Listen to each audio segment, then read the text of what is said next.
In order to liberate all sentient beings, let us generate the supreme bodhicitta. Now let us continue to study the text on transforming suffering and happiness into enlightenment. I think this particular teaching is very practical, especially when we are facing all kinds of extraordinary events nowadays.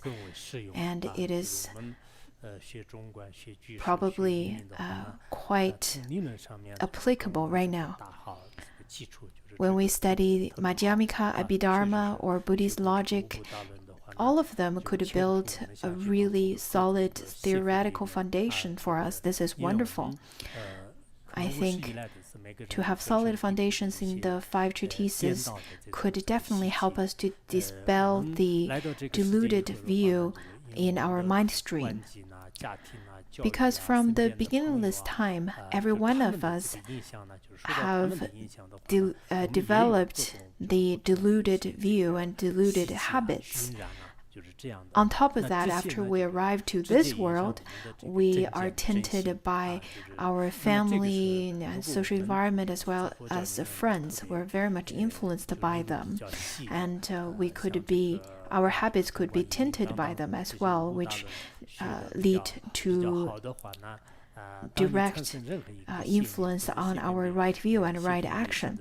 At that time, if you studied rather quite in depth in terms of the theory in Buddhism, such as Madhyamika or Buddhist logic and so on, then whatever wrong view arises, you can then uphold the weapon of wisdom and cut through such wrong view. This is going to be rather easy.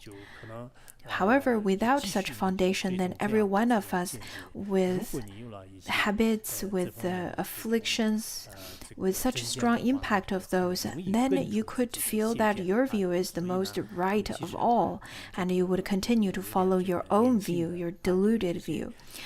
If you have the right view, it would be easy for you to eradicate the wrong view. Therefore, I really encourage the young people to study with great effort on the topics of the 5 treatises, on the topics of the esoteric and exoteric teachings. Even if you cannot dedicate to one in particular.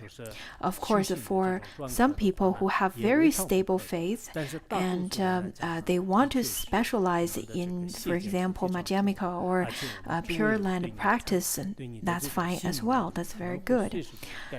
However, I do think for a majority of people, since we have such wrong views, our environment and surroundings could create lots of influence on you. Therefore, it is quite important for you to have the investigative awareness, and to develop such awareness is quite useful. So to the young people, especially since you're still young, still have the clear thoughts, clear thinking, clear inference, and great analytical skills, and have lots of investigative capacity, then I think you can study mainly the 5 treatises. But for people who are already aged and maybe not so sharp anymore, and at that time, if you were to explore into the sutras and shastras, it might be a little difficult. Just as Pachu Rinpoche said, young practitioners and aged scholars are actually not so successful. There are lots of seniors nowadays who want to commit themselves into studying. I noticed that there are old people with only 1 or 2 teeth left in their mouths. They would talk and mumble, saying that I want to study Buddhist logic. I have lots of faith. I think in such a way, by the time they finish studying Buddhist logic, maybe they'll lose all their teeth. I remembered I met an old Lama who's around 60 years old, and at that time he only had 1 tooth left.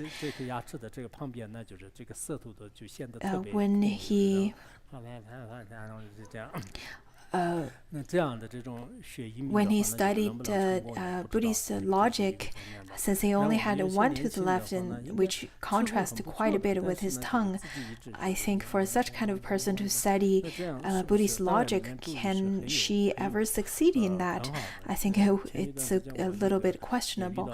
And there are young people who have great wisdom, who are very sharp, but what they only do is to chant Om Mani Padme Hum all the time. Of course, chanting mantra is encouraged. I remember that I encountered a 60-year-old Lama recently, and he said that he has some regret because when he was young and have a good memory, he didn't invest his time in studying the 5 treatises.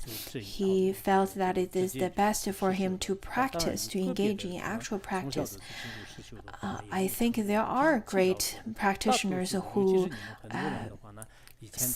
engaged in actual practice since a young age, but that is quite rare. For majority of people, because you had lots of influence from your environments and from different aspects, then therefore have lots of doubts and so on. For this kind of people, it is best to study and listen extensively.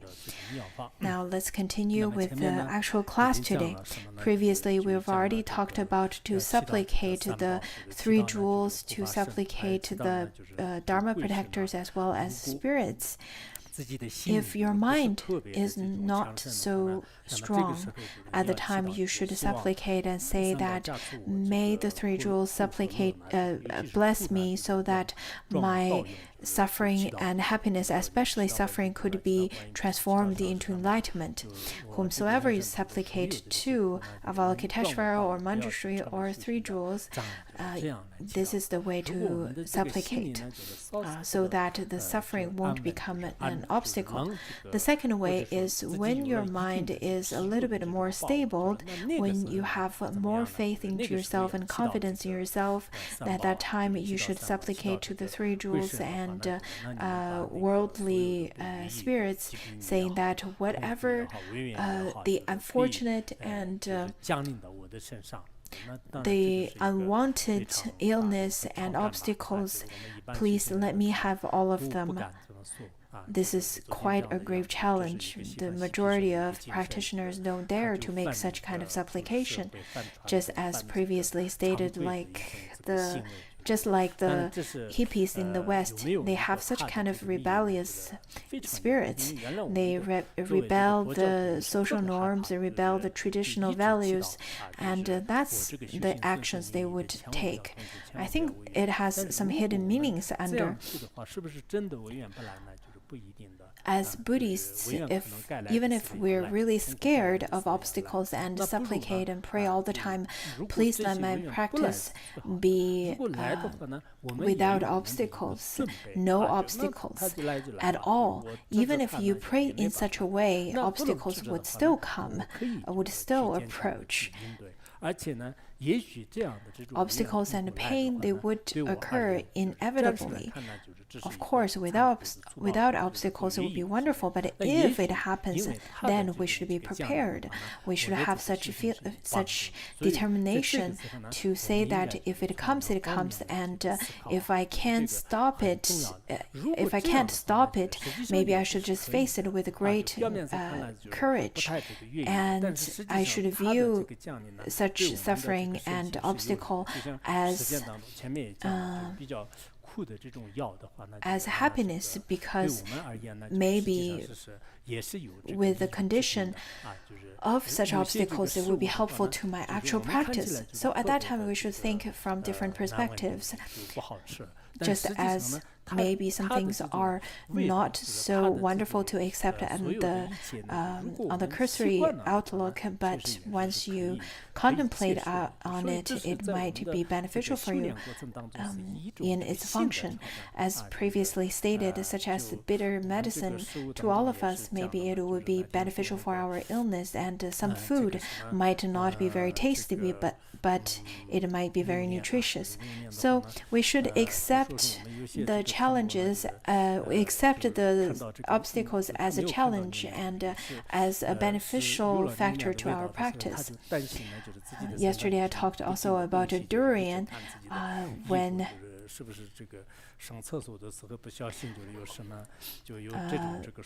we smell durian, we may feel that it is quite disgusted. When I went to Singapore before, one of Dharma teacher who lived next door to me really enjoyed durian. Sometimes when people gift me durians, I would gift it to him right away. But I will lock up my door to avoid the smell of durian because it really stinks. I think sometimes it is exactly the same as suffering, because there are situations that we just can't transform suffering into enlightenment. Other than durian, also dislike stinky tofu. I tried a few times, but every time I get close to that smell, I feel like I want to throw up. I have no courage of trying stinky tofu. So if I cannot transform stinky tofu into enlightenment, maybe there are times that I can't transform suffering into enlightenment either. So I think they're all new challenges that we have to face. There are people, I think we just need to get accustomed to it and to get used to it. Maybe there are things that seems to be rather difficult at the beginning, but difficult to accept at the beginning, but it might be very beneficial to our mind. Just like moxie or surgery, it is definitely not enjoyable. However, since you understand taking up such procedures, such medical procedures, could be beneficial to your health, then you would bear such pain.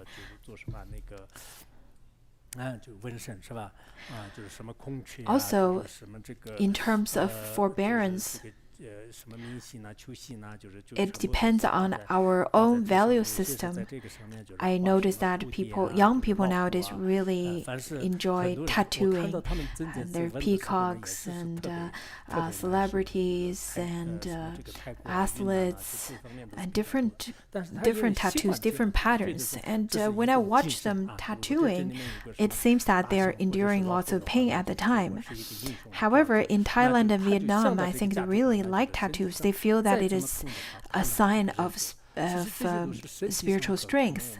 Also, they want to tattoo either tigers or elephants because those are symbols of heroism. So once they think of that kind of value they uphold in their mind, then they can endure the pain on their body. So this is really a challenge. This is a challenge of physical aspect of our body, and there are challenges of mind as well. At first, it may be difficult to enjoy, to accept it, but once you do, in fact, it could be very beneficial to you.